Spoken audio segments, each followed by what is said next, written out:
Exodus by Aidan Strahowski.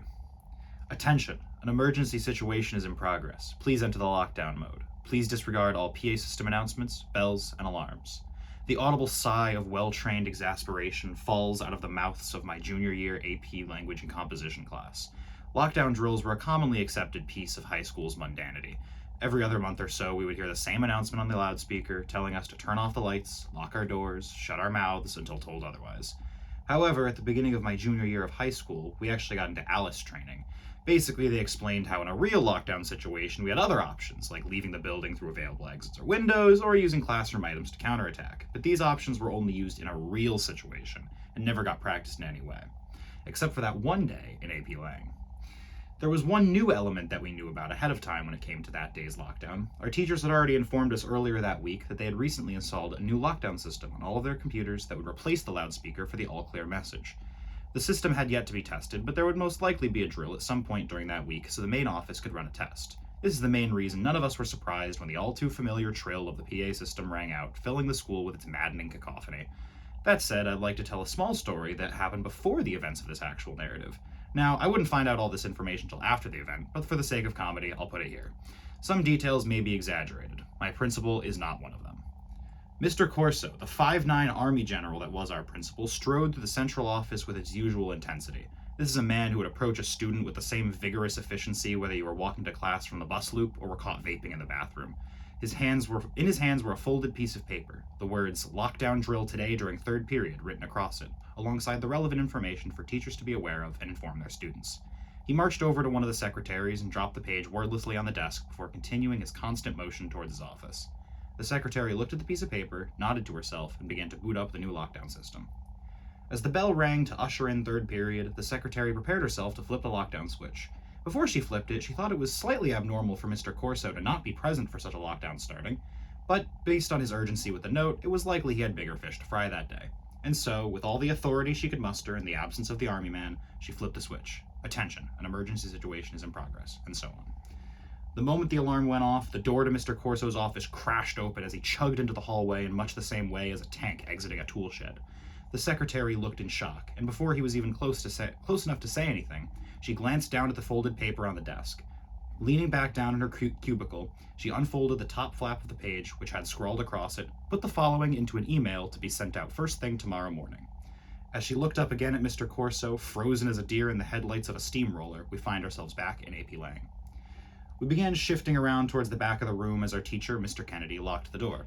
He turned on the lockdown system on his laptop and began to chat with us about what we might do during a real lockdown. We joked with him, as he was the kind of teacher that only sees drills like this as interruptions to learning time if we aren't actually learning anything new.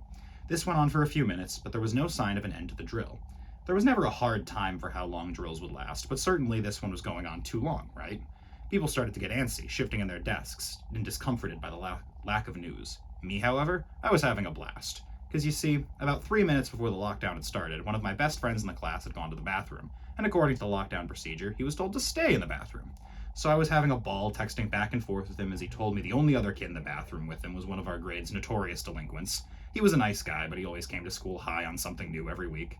This meant I was getting commentary from my friend about this guy freaking out in the bathroom and hiding in the stalls. The sirens changed the tone of the room dramatically, though. We heard them not soon after as droves of police cars and ambulances pulled into the front bus loop, which we could just about make out from our window. I quickly updated my friend in the bathroom, only to receive a near instant "you're shitting me." Unfortunately, I was not shitting him, and the rest of my class was not shitting him either, or any of the other people that they were texting. Our phones moved at blinding speeds as news kept every inch of the student body updated. Mr. Kennedy did his best to keep us calm and collected, but it was getting challenging. All the while, we received no updates on the computer system. With the class getting more and more fidgety by the minute, Mr. Kennedy asked a question that I'll never forget.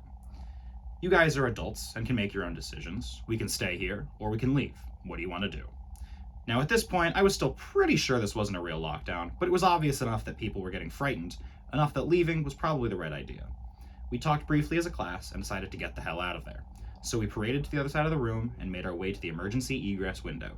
It was above the air vent, which meaning it was a bit of a climb, and then a small drop. An unfortunate detail we had neglected to think about prior to our exodus was that it had snowed the day before, so when I dropped from the window ledge and my shoes squelched into the day-old muddy slush, I was a little less than confident in my choice. Nevertheless, the remainder of the class and I began hustling towards the tree line opposite our classroom window. Mind you, this entire time, I'm doing my best to keep my friend updated on the madness he was missing.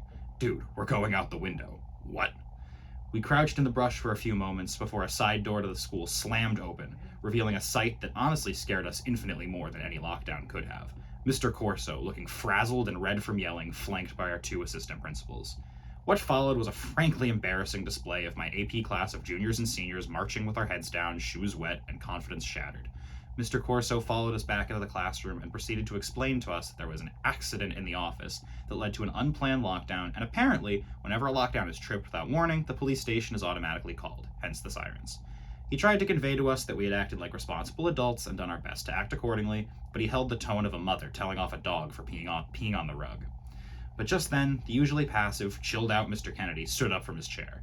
There was an awestruck silence. Mr. Kennedy was never the type to talk back or fight against people. He preferred an impartial, bystander-like approach for most things, but today, he stood up.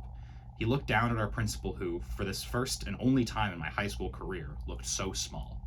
If you didn't want the students to have to act like adults, maybe you should have made sure your system worked, he uttered with a cold and calculated firmness that made our principal take a visible step back.